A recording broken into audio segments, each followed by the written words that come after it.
Hey guys, my name is Jajati and welcome to Cannavedic. In this video, we are going to talk about cannabis.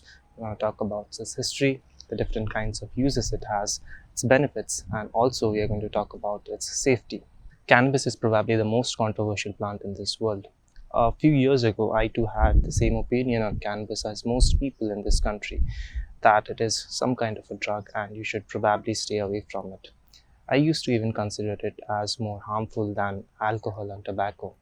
But the reality is a lot different than what we are generally told.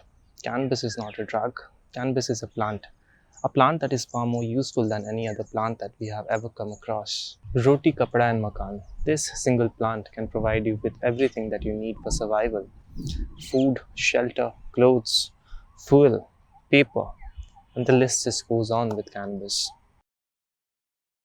Let's go back and take a look at the history of cannabis. We judge cannabis based on the international bans and restrictions that were put on it roughly 2 centuries ago. But what we seem to forget is that we have a history of using cannabis for more than 10,000 years. Cannabis originated in Southeast Asia and traveled west along with humans. The oldest visual representation of cannabis was found in a Neolithic cave painting in Japan, which dates back to around 8000 BC. In India, we have been using bhang for various medicinal, religious, and therapeutic uses. A mixture of lime and cannabis stalks, also known as hempcrete, was used in the construction of Ellora caves. This has prevented the decay of the artifacts over there. We also see the representation of cannabis in Egypt. This is a rock carving of the goddess Shishat, who is believed to be the goddess of knowledge, wisdom, and writing. The first copies of the Bible were printed on hemp paper, and in fact, the first American flag was also printed on hemp fabric. For those of you who don't know, hemp is a subspecies of the cannabis plant that is non-psychoactive, and it also has a lot of different industrial uses. The seeds are an excellent source of protein, food, and oil. The outer layer of the cannabis stalk can be used for making fabric and textile, while the inner core can be used for making paper, packaging material, and even building material in the form of hempcrete. Hemp can also be used to make biofuel and bioplastics. In fact, in 1940, Henry Ford made a car that was partly made from hemp cellulose that was far stronger and far lighter than steel. Modern supercar makers have also started using hemp plastic in their cars to make them lighter and much more stronger. Industrial hemp is far more economical, sustainable, and environment friendly than obtaining paper from trees or fiber from cotton. Hemp fiber is antibacterial. It is also more stronger and durable than cotton. Hemp requires 4 times less water. It also requires less space and time to produce the same amount of fiber. Hemp also doesn't require any kind of fertilizers and pesticides to grow. When you compare this to cotton, which requires immense amount of fungicides, pesticides that ultimately end up polluting the land and the nearby water bodies. When it comes to hemp paper, it is also superior in every way possible. 1 acre of hemp cultivation can produce as much paper as 4 to 10 acres of tree plantation over a period of 20 years.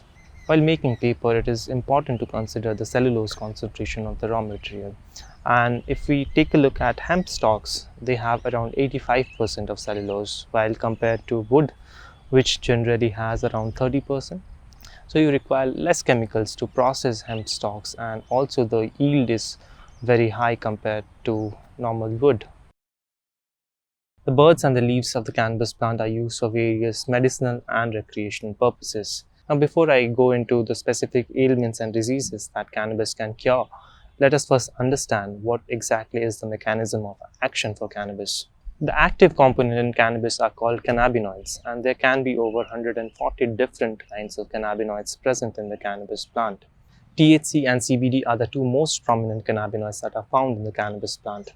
However, depending on the species of the cannabis plant, the ratio of these cannabinoids can vary a lot. THC is the psychoactive component of cannabis that is responsible for getting the users high or intoxicated, while CBD, on the other hand, is non-psychoactive and provides you with most of the medicinal benefits of cannabis without actually getting you intoxicated. These cannabinoids interact with our endocannabinoid system, which is a regulatory system in our body that controls things like our mood, appetite, our body temperature, our immune response, our inflammation response. Mostly all of our critical body functions are controlled by the endocannabinoid system. The main role of the endocannabinoid system is to maintain balance in our body. And by supplementing our body with phytocannabinoids from cannabis, we help our endocannabinoid system achieve this balance or homeostasis easily. Since cannabis targets this core function of our body, it can help us with a lot of different ailments. CBD is excellent for managing stress and anxiety. If you're feeling stressed and anxious, a few drops of CBD oil under your tongue will help you calm down within a matter of minutes. Cannabis is also excellent in managing pain and inflammation. It also regulates your metabolism and also aids in your sleep. Neurological medical conditions like epilepsy, Parkinson's disease, and Alzheimer's all have seen remarkable effects with the use of cannabis. There is even an FDA-approved CBD medication for treating epilepsy called Epidiolex. Full-spectrum cannabis extracts have also helped in treating many different kinds of cancers. And I'll list a few research papers down in the description so that you guys can do your own research and then form your opinion on it. Okay, so cannabis has a lot of different medicinal benefits and it has a lot of different industrial uses. But what about its safety? So let me tell you, to date, in the entire history of using cannabis, there has been 0 death from cannabis overdose. Now, I don't want to use this as a comparison, but just see the numbers of people that have died from pharmaceutical overdose, from alcohol overdose, or from their side effects. With cannabis, there is no major side effects. Minor side effects may include symptoms like having a dry throat, or feeling dizzy, feeling sleepy.